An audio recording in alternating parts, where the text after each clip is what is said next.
This next mistake is something that you should always look to avoid after you finish cutting your hair, and that is avoiding putting all of the hair that flies onto the vanity when you're cutting your hair.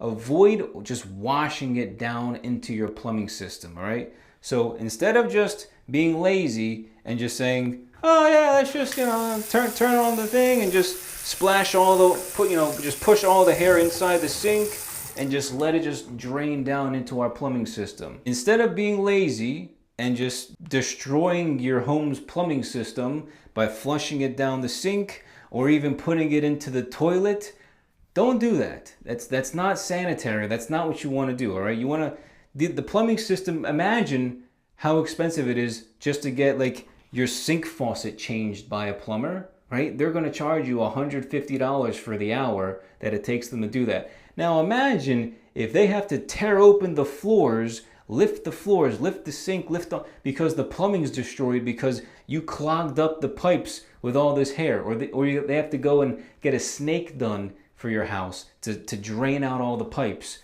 No. Stop being lazy, please. It takes 2 seconds. This is all you need, all right? This is what you need. You need some sort of bucket or a vacuum and some paper towels. So I keep a bucket and paper towels underneath my sink right in here at all times. And so while I'm cutting my hair, this is why my mirror setup, I think, is personally the best mirror setup, is because when I'm cutting my hair, all of the hair falls right here, right? If there is any that falls onto the floor, just vacuum it real quick, right? 2 seconds. And then all of the hair falls here, and then I always brush the hair from the edges and push it toward the center. And so what I do after that is I'll grab a paper towel, just like this, and I'll just wipe everything up, and I'll squeeze all the hair into the paper towel, and then I'll throw it inside the bucket, just like that.